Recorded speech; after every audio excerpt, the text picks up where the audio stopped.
A transfiguração, eu expliquei isso, tem um livro chamado Jesus e o Enigma da Transfiguração. Então, o nosso irmão está perguntando, a transfiguração seria o rito de passagem de Jesus adaptado à dignidade humana em vez da lógica dos arcontes? Não, não é. Eu não vou poder aqui explicar o que é rito. Bem, rito de passagem é quando você vai... Nascimento, sepultamento, casamento, tudo isso é rito de passagem. Mas quando você vai assumir um cargo, também tem a liturgia, tem o rito de passagem, o ritual ali em que você é empossado. Então, o nosso irmão está perguntando se a transfiguração foi um rito de passagem. Não, não foi. A transfiguração foi o homem Jesus sendo peitado por seres não humanos que queriam avisá-lo de que ele deveria cumprir a tarefa para a qual ele nasceu. Ele disse que não iria. Isso foi alguns meses antes da sua morte. E esses seres ficaram insistindo com Jesus, dizendo, pelo fato de ele agora ser humano, se a condição humana dele não estava cegando a sua percepção. E Jesus disse, não, eu estou muito bem aqui na condição humana, eu estou na amplitude da minha consciência. Não, não, você deve estar com algum tipo de esquecimento, um oblívio aí qualquer. Aí Jesus mudou a frequência do seu corpo humano. Isso é a transfiguração. Jesus se transfigurou, ou seja, sobre a sua constituição humana, ele fez algo que eu não gosto de falar, porque é complicado. Eu nunca falei isso nos livros, mas assim, o que Jesus fez é o mesmo que os seres do universo vizinho fazem no sentido de metamorfose. O nome que a gente usa é transfiguração em respeito à Bíblia, porque isso foi descrito nos capítulos, nos evangelhos de Lucas, Marcos e Mateus. Só não está no de João, porque João resolveu não contar, ainda que João tenha particularmente acompanhado aquilo. Então, foi Jesus falando com os anjos, não é nem a questão dos arcontes. Os arcontes são os dominadores de regiões que envolvem a Terra, vinculados ao universo vizinho. São donos de locas ou donos do chamado primeiro céu, segundo céu, terceiro céu. Não é bem isso aí. A transfiguração de Jesus foi Jesus com os anjos de Sofia e mais um ou outro ser que ali se fez presente, tentando convencer Jesus a se assumir como Messias, sob pena dele, em não fazendo aquilo, passar pelo escândalo ou do apedrejamento ou da crucificação. Então, Jesus ali ele foi avisado de que ou ele fazia o que tinha que fazer, ou ia se dar mal. E ele optou por se dar mal, os anjos disseram que ia interferir, levar o homem Jesus, porque na hora de se dar mal, o genoma que Jesus usava era de Sofia, e com isso Jesus podia danificar o genoma de Sofia.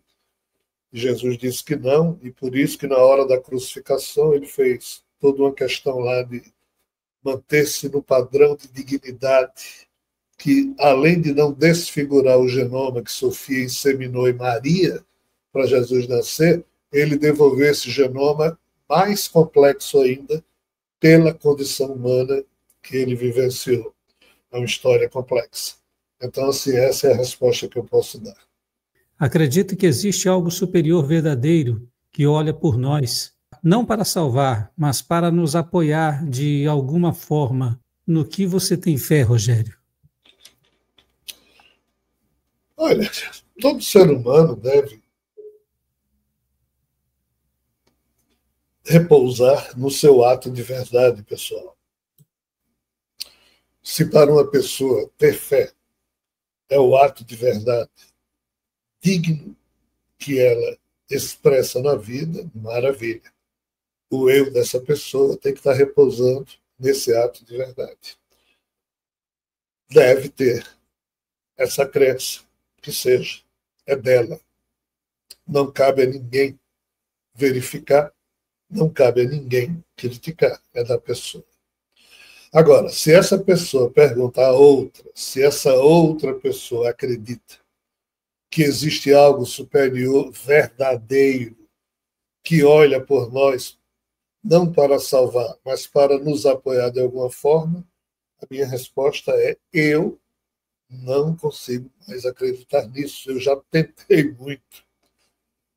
Nessa vida, eu formei minha personalidade sendo influenciado a ter esse tipo de crença, porque os meus mestres do marista, os irmãos maristas, a quem devo, tenho um profundo carinho e gratidão pela formação que recebi, católica, os meus familiares, os meus afetos que mais significam para mim em termos de gratidão e parceria de vida, que foi a minha mãe, meus avós que me criaram. Meu pai, ele faleceu muito cedo, ele tinha 27 anos, eu tinha 3, então, assim, é alguém que eu vim conviver depois nas fofocas espirituais, mas aqui na Terra a gente, né, pôde realizar alguma parceria.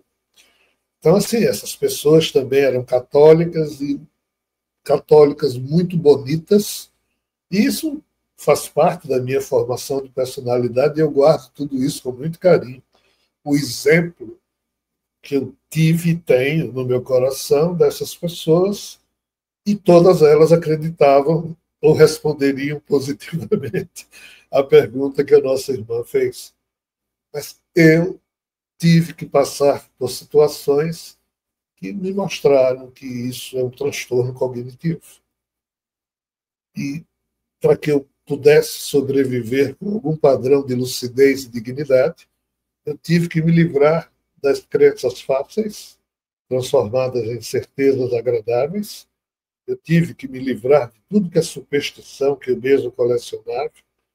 Eu tive que, entre aspas, reiniciar a mim mesmo diversas vezes para me libertar de todos os medos e para poder encarar a vida com um misto de profundidade e simplicidade.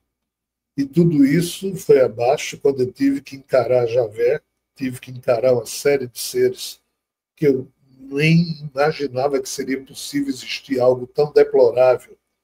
Eu imaginava que os humanos eram a doença da vida, nos termos em que a religião tinha me ensinado, e eu percebi que esses seres é que são a doença de tudo, nós somos os heróis e heroínas. Então, assim, entre o paraíso e o caos, o eu que me anima foi obrigado a se movimentar, e no trânsito e na interação com seres de ambos, eu percebi que, infelizmente, mesmo existindo figuras a quem eu tenho como chamá-lo de Deus incognoscível, mesmo imaginando, sabendo que esse ser existe, mas ele é de uma inutilidade, de uma inoperância. Ele é tudo que a gente imagina que Deus possa ser, mas para um tipo de padrão de pureza que sempre existiu. E ele é inviolável, ele não se modifica. Mas, estranhamente, foi modificado o modo como os seres do paraíso existiam, e nessa aventura, algo que já existia, como sendo um pequeno problema da pureza excessiva. É como se faltasse algo aos seres que são perfeitos no âmbito dessa pureza excessiva. Esses seres se movimentaram para tentar descobrir essas sensações e, nessa aventura de resolver um problema de incompletude no âmbito da perfeição, em algum momento da quebra dos protocolos da perfeição, surgiu a imperfeição. O fato de você não ser perfeito não implica que você seja imperfeito, mas surgiu a imperfeição problemática. E esse ser não sabe resolver essa questão problemática. Aí nós estamos dentro dessa questão problemática, achando que tem alguém lá fora que olha para nós e que vai nos ajudar. Eu não consigo ter fé nesse tipo de situação, porque, certo ou errado, eu fui obrigado a perceber que não é assim. Mas eu torço todo dia para que eu esteja errado. Eu torço todo dia para que um dia eu possa, antes dessa vida, dizer a mim mesmo: eu vou conseguir acreditar e ter fé, porque é ótimo ter essa fé ou essa certeza. Mas diariamente cada vez mais eu sou massacrado pela interação e convivência com esses seres. É por isso que eu acho que o meu corpo nunca vai durar muita coisa, porque é sempre uma interação desagradável e somatiza, né?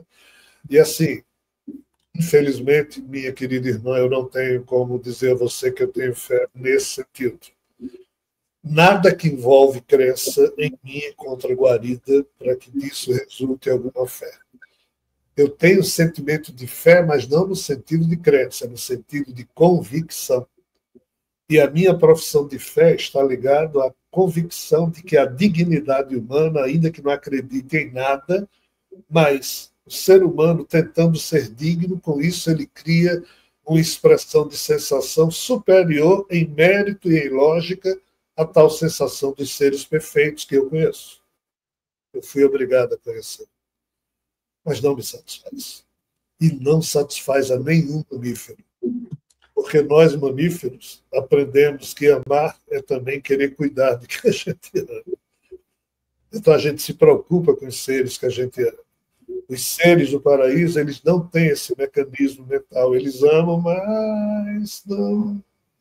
Por quê? Porque no paraíso ninguém tem que saber cuidar de nada, porque lá tudo é 100% perfeito. No paraíso você não tem que saber cuidar de ninguém, nem se preocupar, porque ninguém tem problemas. Surge o caos. A turma que está lá se preocupa conosco, não tem como. Esse é o problema.